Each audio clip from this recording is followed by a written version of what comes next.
Hello students, आज हम करेंगे class 10th artificial intelligence session 2025 to 26 pre board examination का क्वेश्चन पेपर ना। आप में से बहुत सारे बच्चों के जो प्री बोर्ड एग्जाम्स है फर्स्ट वाले वो हो गए होंगे, और काफ़ी सारे बच्चों के सेकंड प्री बोर्ड एग्जामिनेशन भी आने वाले होंगे।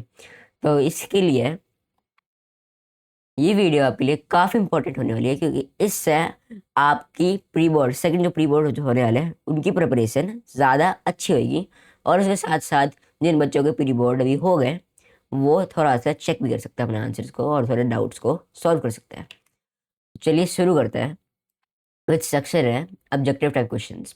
ना क्वेश्चन वन है any four questions out of the six in employability skills. ना यहाँ पे एनी फोर बोल रखा है, लेकिन हम 6 आउट ऑफ 6 क्वेश्चन जितने भी है सारे के सारे करेंगे, ठीक है।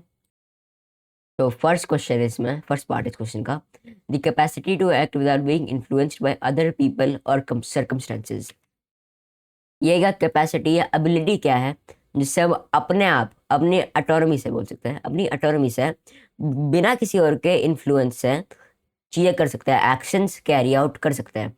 इस एबिलिटी को क्या बोलते हैं हम, कि हम अपने आप डिसीजन ले पाए और दूसरे लोगों का इन्फ्लुएंस या जो सर्कमस्टेंसेस है उससे इन्फ्लुएंस ना होए। ये होता है सेल्फ रेगुलेशन, जिसको हम सेल्फ कंट्रोल भी बोलते हैं, ठीक है। सेल्फ रेगुलेशन या सेल्फ कंट्रोल। तो जो ये एबिलिटी है सेल्फ रेगुलेशन की, इससे हम अपने आप अपने अकॉर्डिंग एक्शंस कैरी आउट कर सकते हैं, दूसरे लोगों से इन्फ्लुएंस नहीं होएंगे। फिर सेकंड है विच of the following is not a characteristic of an entrepreneur. इनमें से ऐसी कौन सी चीज़ है जो एक कैरेक्टरिस्टिक एक ट्रेट नहीं है एक एंटरप्रेन्योर का। तो कौन सी चीज़ है, वो है लेजीनेस। अगर एक एंटरप्रेन्योर लेजी होएगा तो वो कुछ करने का मन ही नहीं होगा उसमें, और अगर वो कुछ करना नहीं चाहेगा अपने बिजनेस के लिए तो उसका बिजनेस चलेगा कैसे। इसलिए वो एक कैरेक्टरिस्टिक नहीं है एंटरप्रेन्योर का।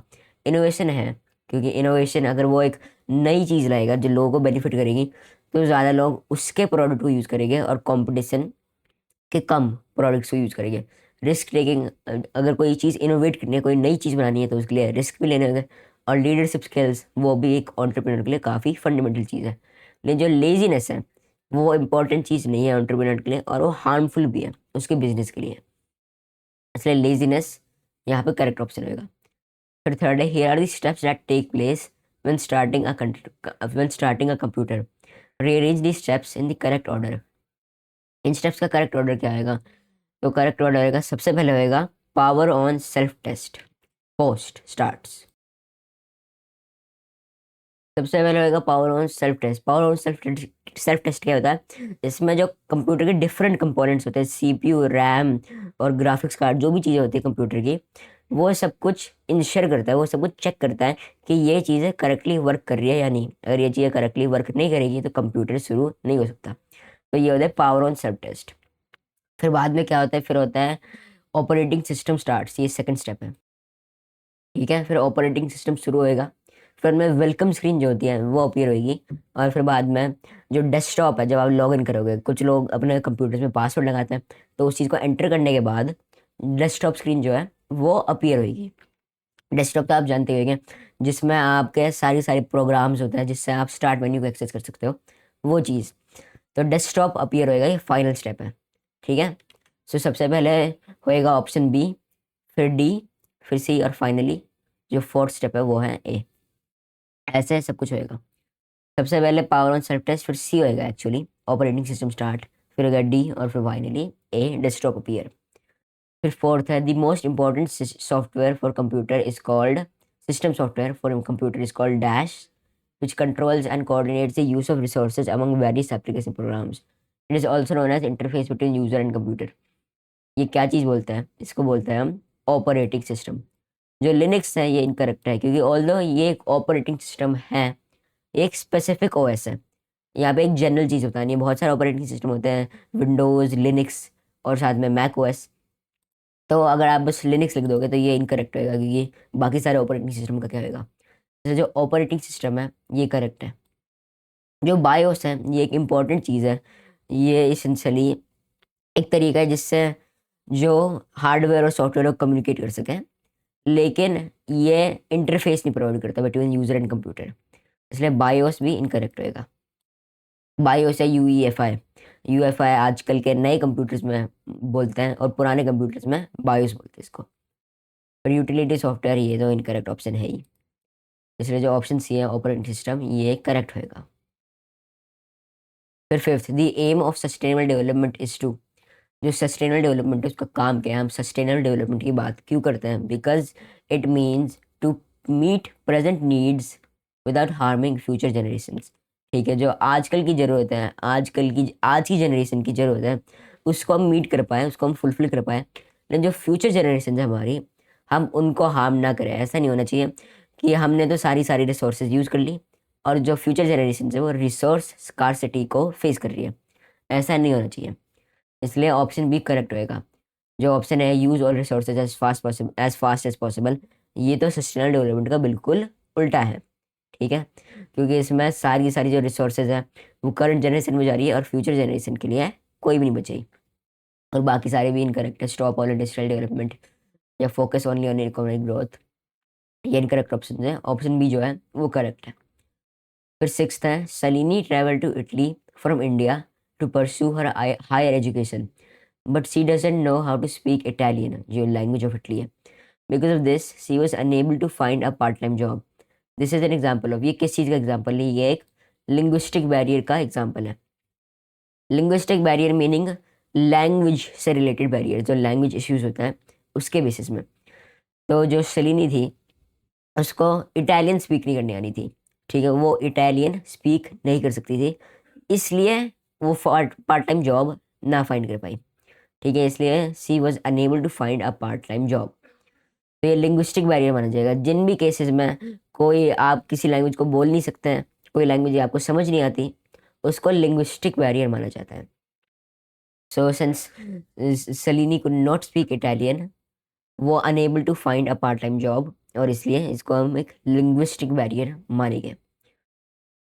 फिर क्वेश्चन नंबर 2, इससे सारे के सारे जो AI artificial intelligence related question होते हैं वो शुरू होता है। तो यहाँ पर वापस से बोल रखा है आंसर एनी 5, लेकिन हम 6 आउट ऑफ 6 क्वेश्चन को आंसर करेंगे। फर्स्ट है, search engine not only predict what popular searches may apply to your query as you start typing, but it looks at the whole pictures and recognizes what you're trying to say rather than the exact words. This is an example of। ना आप यहाँ पे picture वाले word को देख के, picture वाले word को सुन के सोच रहे होगे कि इसका आंसर होना चाहिए कंप्यूटर विजन, लेकिन आप बिल्कुल गलत हो गए। क्यों? क्योंकि ये जो होल पिक्चर है ये एक फ्रेज है और ये बताता है पूरा सेंटेंस। ठीक है, ये लिटरल पिक्चर की बात नहीं कर रहा है, एक असली पिक्चर की। ये एक फ्रेज, एक इडियम की तरह यूज कर रखा है और बोल रखा है कि जो पूरी सेंटेंस, जो पूरी चीज़ आप बोलना चाह रहे हो वो पूरी चीज़ें अंडरस्टैंड कर पाए rather than the exact search words. जो आपका सेंटेंस है उसकी मीनिंग को अंडरस्टैंड कर पाए, यहाँ पे है होल पिक्चर का मतलब। ठीक है, तो जैसे कि यहाँ पे बोल रखा है rather than the exact search words, इसका मतलब ये है कि जो आप चीज़ें लिख रहे हो उसकी मीनिंग समझ पाए, बस ये नहीं कि जो वर्ड्स आपने लिखे हैं उसके बेसिस में आपको रिजल्ट प्रोवाइड करें, लेकिन मीनिंग समझ कर प्रोवाइड करें आपको एनालिसिस करके। तो यहाँ पे ये होएगा एक नेचुरल लैंग्वेज प्रोसेसिंग NLP की एप्लीकेशन, क्योंकि जो ये आपके वर्ड्स हैं उनको इन डिटेल अंडरस्टैंड कर पा रहे हैं, इसलिए ये नेचुरल लैंग्वेज प्रोसेसिंग माना जाएगा।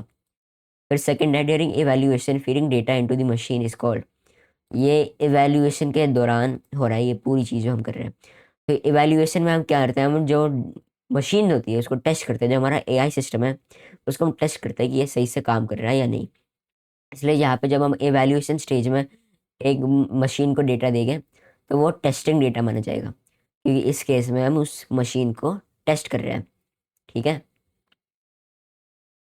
जब मॉडल वाला स्टेप था, अगर आप बोलते हैं during modelling feeding data into the machine, तब इसको ट्रेनिंग डेटा बोलते हैं, क्योंकि आप अपने AI मॉडल को ट्रेन कर रहे हो तो उसको ट्रेनिंग डेटा बोलते हैं। लेकिन यहाँ पे इवैल्यूएशन बोल रखा है इसलिए यह टेस्टिंग डेटा माना जाएगा।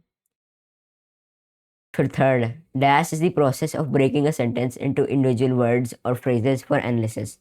इस वाले प्रोसेस को हम क्या बोलते हैं, इस वाले प्रोसेस को हम बोलते हैं टोकनाइजेशन। इसमें हम जो सेंटेंसेस है उसके इंडिविजुअल वर्ड्स और फ्रेजेस को सेपरेट कर देते हैं या टोकन्स में कन्वर्ट कर देते हैं, तो इसको हम बोलते हैं टोकनाइजेशन। फिर next question, question number 4, platform such as Spotify, Facebook, Instagram, Amazon, Netflix, etc. Show recommendation on the basis of what you like, what is the technology behind this? जो ये सारे प्लेटफॉर्म्स होता है ये स्मार्ट रिकमेंडेशन सिस्टम को use करते हैं। और कौन सी टेक्नोलॉजी यूज़ करते हैं इस चीज़ को करने के लिए? वो होती हैं आर्टिफिशियल इंटेलिजेंस, एआई। ये एआई को यूज़ करता है, आर्टिफिशियल इंटेलिजेंस। ह्यूमन इंटेलिजेंस को तो ऑब्वियसली यूज़ नहीं कर सकते, क्योंकि ह्यूमन इंटेलिजेंस मतलब क्या, मतलब जो पीछे लोग हैं, जो वर्कर्स हैं, वो आपकी सर्च हिस्ट्री और जो भी चीज़ आप देखते हो उसको एनालाइज करके आपको देखें, ये तो ऑब्वियसली पॉसिबल नहीं है। क्योंकि जो ये सारे प्लेटफॉर्म्स हैं इनमें मिलियंस ऑफ पीपल यूज़ करते हैं ना डेली बेसिस। तो ह्यूमंस तो इतने सारे लोगों को मैनेज नहीं कर सकते, इसलिए आर्टिफिशियल इंटेलिजेंस यूज़ करते हैं। और जो प्लेटफॉर्म इंटेलिजेंस या एप्लीकेशन इंटेलिजेंस है, ये टेक्नोलॉजीज एग्जिस्ट नहीं करती। फिर फिफ्थ है, read the examples given below. और इसके बेसिस में बताने कि कौन से एआई नहीं है, इनमें से कौन से options are not AI, which of the following are not AI. So first है using ChatGPT to write an email, ये एआई है। Face unlocks face unlock technology of mobile phone using camera, ये भी AI है। ठीक है, क्योंकि ये कंप्यूटर विजन को यूज़ कर रहा है। जो चैट जीपीटी है वो नेचुरल लैंग्वेज प्रोसेसिंग को यूज़ कर रहा है। और जो ये सेकंड वाला है ये face unlock technology of mobile phone को यूज़ कर रहा है। ये कंप्यूटर विजन जो कंप्यूटर विजन है उस वाली टेक्नोलॉजी को यूज़ कर रहा है। तो फर्स्ट और टू तो नहीं हो सकते, फर्स्ट और टू करेक्ट ऑप्शन नहीं हो सकते। फिर थर्ड है turning off lights with IOT device. और fourth hand sanitizer dispenser no having sensor. तो इनमें से कौन सा एआई नहीं है? वो है सी, 3 और 4। 3 और 4 नहीं एक्चुअली, इसमें होएगा ऑप्शन 3 और 4 ही होएगा वैसे। 3 और 4 जो है ये ऑप्शन ये करेक्ट होएगा। Turning off lights with IOT device, यहाँ पे बता नहीं रखा कैसे ये आईओटी डिवाइस का फंक्शनिंग हो रही है। कुछ ऐसे भी आईओटी डिवाइस होते हैं जिसे आप अपने फ़ोन से बटन को दबाकर लाइट्स को ऑफ कर सकते हो, तो ये एआई का यूज़ नहीं माना जाएगा। और फिर में hand sanitizer dispenser having sensor, जो ये सेंसर होता है ये एआई को यूज़ नहीं करते, बस डिटेक्ट कर लेता है। Not computer vision, general sensors है कि आपने अपना हैंड लगा रखा है नीचे या नहीं, और उसके बेसिस में ये डिस्पेंस करता है हैंड सैनिटाइजर को। तो जो 3 और 4 है ये करेक्ट ऑप्शन रहेगा सी। फिर 6 पर है user installs an app in the smartphone, it asks for access to gallery contacts etcetera. After accepting this it gives the user agreement which most user accept without realizing the implications. What is concern here? यहाँ पे किस चीज़ की concern है? यहाँ पे data privacy की concern, कि जो आपका डेटा है वो एक्सेस किया जा रहा है और आपने रियलाइज ही नहीं करा। तो यहाँ पे डेटा प्राइवेसी प्राइमरी कंसर्न है इस केस में, इस सिनेरियो में। फिर third, which form of learning does the following diagram indicate? ये कौन सी टाइप की लर्निंग है? ये है रिग्रेशन। और रिग्रेशन कौन सी टाइप की लर्निंग में आता है? वो होता है सुपरवाइज लर्निंग में, जिसमें जो लेबल डेटा है उसके बेसिस में वो फ्यूचर को प्रेडिक्ट करता है। ठीक है, तो ये एक रिग्रेशन मॉडल माना जाएगा। फिर dash is a domain of AI that depicts the capability of machine to get and analyze visual information and afterwards predict some decisions about it. जिस भी जगह विजुअल लिख रखा है, जिस भी जगह विजुअल लिख रखा है, आप समझ लो कि वहाँ पे कंप्यूटर विजन की बात की जा रही है। तो यहाँ पे कौन सी टाइप की इन्फॉर्मेशन बोल रखा है? विजुअल इन्फॉर्मेशन, इसलिए यहाँ पे कंप्यूटर विजन का करेक्ट ऑप्शन है ऑप्शन सी। कि विजुअल का मतलब होता है जो चीज़ है जो देखी जाती है। क्या क्या चीज़ें देखी जाती है? इमेजेस और वीडियोस, और उन चीज़ों का प्रोसेस और एनालाइज क्या करता है? वो करता है कंप्यूटर विजन। इसलिए जो ऑप्शन सी है ये करेक्ट होएगा। फिर 3 असर्शन है reinforcement learning is commonly use in robotics and gaming, correct statement है। फिर रीजन है AI agents learn from their actions and improve over time based on rewards, ये भी करेक्ट स्टेटमेंट है। जो असर्शन है वो करेक्ट है कि जो रोबोट्स हैं उनको नेविगेशन पर्पसेस के लिए रीइंफोर्समेंट लर्निंग यूज़ करता है, ताकि वो जान सके अगर उन्होंने एक मिस्टेक क्रिएट करी तो वो जानेंगे क्या है वो मिस्टेक, और फ्यूचर में उस चीज़ को यूज़, उस मिस्टेक को करेंगे नहीं। सिमिलरली जो गेमिंग है, गेमिंग प्लेटफॉर्म में जो एनिमीज़ हैं, ये जो नॉन प्लेएबल कैरेक्टर्स एनिमीज़ होते हैं, वो जब प्लेयर को अटैक करेंगे तो वो भी जानेंगे कि वो उन्होंने मिस्टेक क्या करी है जिसकी वजह से वो किल हो गए, और वो नेक्स्ट टाइम उस मिस्टेक को नहीं करेंगे। तो जो रीइंफोर्समेंट लर्निंग है वो रोबोटिक्स और गेमिंग इन दोनों चीज़ों में यूज़ की जाती है। और जो एआई एजेंट्स हैं वो इनमें अपने एक्शंस से लर्न करते हैं और इम्प्रूव करते हैं। इसलिए both A and R true and R explain A, जो ऑप्शन है ये करेक्ट होएगा। फिर fourth, chat bots use only text based NLP techniques. Correct this statement. यहाँ पे करेक्शन क्या करनी है, यहाँ पे बोल रखा है यूज ओनली, ये चीज़ इनकरेक्ट है कि दो टाइप के चैट बॉट्स होते हैं, एक होते हैं स्क्रिप्ट बॉट्स और एक होते हैं स्मार्ट बॉट्स। जो स्क्रिप्ट बॉट्स होता है वो इफ देन स्टेटमेंट्स को यूज करके बनाया जाता है कि अगर यूजर ने ये वाला क्वेश्चन आस्क करा तो ये आंसर देगा। अगर यूजर ने एक ऐसा कोई क्वेश्चन आस्क करा जिसका आंसर नहीं प्रोग्राम कर रखा, तो जो चैट बॉट है वो उसको आंसर नहीं कर पाएगा। ये होता है स्क्रिप्ट बॉट। और जो स्मार्ट बॉट्स होते हैं वो NLP टेक्निक को यूज़ करते हैं। इसलिए यहाँ पे करेक्शन क्या होगी, यहाँ पे करेक्शन होगी some chat bots use text based NLP techniques. ठीक है, इसलिए ओनली को हटा देना है और यहाँ पे लिख देना है some. Some chat bots use text based NLP techniques. सारे नहीं करते हैं लेकिन कुछ करते हैं। चाहे आप मैनी भी लिख सकते हो, वहाँ भी करेक्ट होएगा। ठीक है, फिर fifth, choose the correct option. ना इसमें करेक्ट ऑप्शन कौन सा है, इसमें होगा सुपरवाइज लर्निंग, जिसमें लेबल डेटा सेट को यूज़ किया जाता है, और रिग्रेशन।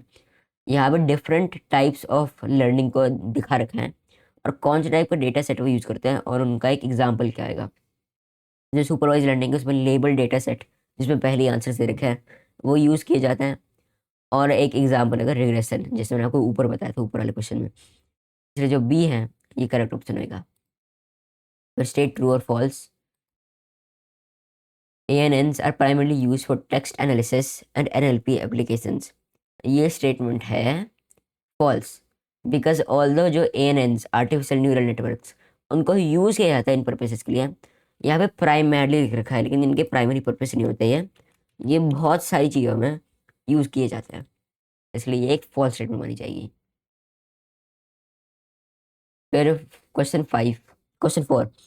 ठीक है, इसका first part, with the help of which of the following prediction and reality can be map together. इनमें से किसकी मदद से हम प्रिडिक्शन और रियलिटी को इजीली मैप कर सकते हैं, जिससे आप समझ सकें कि कौन सी चीज़ें प्रिडिक्शन है और कौन सी चीज़ रियलिटी है। ये होती है कंफ्यूजन मैट्रिक्स, जिसमें हम true positive, true negative, false positive, false negative, उन सब के बारे में समझ सकते हैं। इसलिए कंफ्यूजन मैट्रिक्स जो है वो करेक्ट होगा। फिर second, the train test split method in model evaluation is use to. जो ट्रेन टेस्ट स्प्लिट होती है उसको हम किस चीज़ के लिए यूज़ किया जाता है? It is use to prevent overfitting by testing the model on unseen data. Overfitting का मतलब क्या होता है? ओवरफिटिंग का मतलब होता है कि जो AI मॉडल है वो डेटा से लर्न नहीं कर रहा, वो उसको मेमोराइज कर रहा है, वो उसको एक तरह से रट्टा मार रहा है। जैसे जो स्टूडेंट्स होता है वो एग्ज़ाम्स को क्लियर करने के लिए जो चीज़ें होती हैं, जो भी क्वेश्चन होते हैं उनका रट्टा मारते हैं, उनको समझते नहीं। वैसे ही आप समझ सकते हो कि जो AI है वो अपने मॉडल, जो अपने डेटा है उसको मेमोराइज कर रहा है, उसका रट्टा मार रहा है और उससे कुछ चीज़ समझ नहीं रहा। इसका डिसएडवांटेज ये होता है कि जो AI है वो बस उसी डेटा को आंसर कर सकता है, और अगर कोई अनसीन डेटा जो उसने कभी देखा नहीं, अगर उस वाले डेटा को प्रोवाइड करोगे तो वो उसका आंसर नहीं दे पाएगा। इसलिए इस चीज़ को बोलते हैं हम ओवरफिटिंग। तो ट्रेन टेस्ट स्प्लिट से ओवरफिटिंग जो है वो प्रिवेंट हो सकती है कि जो मॉडल है वो अनसीन डेटा में टेस्ट होएगा, जिससे आप जान सकते हो कि ये जो AI मॉडल है इसने डेटा को मेमोराइज करा है या उसके बेसिस में लर्न करा है, ताकि वो फ्यूचर में जो यूज़र के क्वेश्चंस हैं उनको सही तरीके से आंसर कर सकता है या नहीं। फिर third, what is the primary need for evaluating an AI models performance. ये प्राइमरी नीड क्या है? To access how well chosen the model will work, ताकि हम जान सकें कि जो मॉडल है जो हमने चूज़ करा है वो कितने अच्छे तरीके से वर्क करेगा या नहीं करेगा। That is why the evaluation stage in AI model performance is important. फिर four, state true and false. In natural language it is important to understand that the word can have multiple meanings and the meanings fit into the statement according to the context of it. ये statement क्या है? ये है एक true statement. ये statement है एक true statement. जो नेचुरल लैंग्वेज है इसमें बहुत सारे वर्ड्स की डिफरेंट डिफरेंट मीनिंग्स हो सकती हैं depending on the statements context. For example जो वर्ड है सॉ, SAW, जो सॉ वर्ड है सॉ, SAW सॉ, इसके दो मीनिंग हो सकते हैं। सबसे पहले ये होता है past form of the word. ठीक है, पास्ट फॉर्म ऑफ सी की पास्ट फॉर्म, और उसके साथ साथ ये एक टूल भी हो सकता है जिसको कट करने के लिए यूज़ किया जाता है। तो उसके बेसिस में जो डिपेंडिंग ऑन सेंटेंस उसके बेसिस में इसकी मीनिंग बदल सकती है। तो ये एक एग्जांपल है, इसलिए जो ये स्टेटमेंट है, in natural language it is important to understand that words can have multiple meanings, ये ट्रू माना जाएगा। फिर fifth, what does true negative represent in a confusion matrix. एक कंफ्यूजन मैट्रिक्स में ट्रू नेगेटिव का मतलब क्या होता है, वो है a correctly predicted negative case. फिर सिक्स है, confusion matrix is an evaluation metric. और statement two, confusion matrix is a record which helps in evaluation. दोनों ही स्टेटमेंट्स करेक्ट है। प्लान में fifth, the concept of dash is use to apply face filters on very social media. क्या चीज़ use की जाती है, वो है कंप्यूटर विजन। क्योंकि फेस फिल्टर्स को अप्लाई करने के लिए उसको आपकी कैमरा की ज़रूरत होती है, ताकि वो आपके फेस को देख सके, आपकी फेस की पोजीशन और किधर जो फेस फिल्टर है वो अप्लाई करना है। फॉर एग्जांपल अगर कोई फेस फिल्टर ग्लासेस को अप्लाई कर रहा है तो उसको एक्यूरेटली जानना होगा कि आपकी आइज़ किधर है, नहीं तो वो ग्लासेस एक गलत जगह लगा देगा। इसलिए कंप्यूटर विजन वाली टेक्नोलॉजी यूज़ की जाती है to apply face filters on various social media platform. चाहे वो इंस्टाग्राम हो, स्नैपचैट हो, कोई भी सोशल मीडिया प्लेटफॉर्म हो, उसमें कंप्यूटर विजन यूज़ किया जाता है इस पर्पज़ के लिए। फिर सेकंड, ये भी एक असर्शन रीजन टाइप क्वेश्चन है। The term used to refer to how densely the pixels are packed in an image is called resolution. और रीजन है, resolution in an image denotes the total number of pixels it contains, usually represented as height multiply breadth।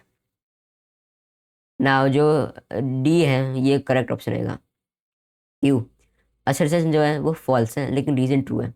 इसका answer ये है कि जो term use to refer to how densely the pixels are packed in an image, उसको हम बोलते हैं PPI, pixels per inch. जो रेजोल्यूशन है, it refers to the number of pixels in an image, लेकिन जो पिक्सल की डेंसिटी है उसको पीपीआई से डिनोट किया जाता है, पिक्सेल्स पर इंच। इसलिए असर्शन फॉल्स है लेकिन रीजन ट्रू है। जो रेजोल्यूशन है एक इमेज का, उसको हम रिप्रेजेंट करते हैं बाय हाइट मल्टीप्लाई ब्रेथ। ठीक है, ये लेंथ मल्टीप्लाई ब्रेथ। तो ये वाला पार्ट ट्रू है, रीजन ट्रू है, लेकिन असर्शन फॉल्स है। फिर three, what is the main difference between image recognition and object detection. Main difference ये है कि जो इमेज रिकॉग्निशन होती है उसमें पूरी इमेज में एक लेबल किया जाता है, जबकि ऑब्जेक्ट डिटेक्शन में स्पेसिफिक इंडिविजुअल ऑब्जेक्ट जो उस इमेज में होता है उसमें लेबल को दिया जाता है। ठीक है, ये प्राइमरी डिफरेंस है। फिर four, which of the following are correct about pixels. सबसे पहला, अब पिक्चर एलिमेंट ट्रू है। जो पिक्सल है उसकी फुल फॉर्म होती है पिक्चर एलिमेंट्स। पी आई वाले पार्ट का मतलब पिक्चर और ई एल का मतलब एलिमेंट, इसलिए पिक्चर एलिमेंट ये करेक्ट होएगा। फिर B, it makes every digital photograph, ये भी करेक्ट है। जितनी भी डिजिटल फोटोग्राफ्स होती हैं वो एक पिक्सल की मदद से बनती है। और C, it is the smallest unit of information, ये भी करेक्ट है, इसलिए इसका करेक्ट ऑप्शन होगा ए, बी एंड सी। जो सी एंड डी है ये ऑप्शन तो सेंस बनाते ही नहीं, क्योंकि ये जो और ए है ये भी करेक्ट, बी भी करेक्ट और none of the above correct, ये तो हो ही नहीं सकता। इसलिए सी और डी तो ऑटोमेटिकली गलत है, और ए, बी एंड सी ये करेक्ट ऑप्शन है। फिर fifth, which of the following is not a task of computer vision. जैसे मैंने बताया जो स्नैपचैट फिल्टर्स है वो कंप्यूटर विजन होता है। गेस्ट रिकग्निशन, जो उनके फेस है उसके बेसिस में गेस्ट को रिकग्नाइज करने की कौन है, ये भी कंप्यूटर विजन होता है। अटेंडेंस सिस्टम, ये भी कंप्यूटर विजन के थ्रू हो सकता है। लेकिन एयरलाइन रूट प्लान जो है ये कंप्यूटर विजन का टास्क नहीं होता। फिर सिक्स है, what is the primary goal of AI image processing. जब एआई है वो इमेज को प्रोसेस करता है, उसका प्राइमरी गोल, मेन पर्पस क्या होता है, it is to automate task involving image analysis and interpretation, ताकि जो एआई है वो उस इमेज को एनालाइज कर सके और इंटरप्रेट कर सके। ना इससे पूरा का पूरा सेक्शन है ऑब्जेक्टिव टाइप क्वेश्चंस हो गया। अब नेक्स्ट पार्ट में हम करेंगे section B, subjective type questions. Bye.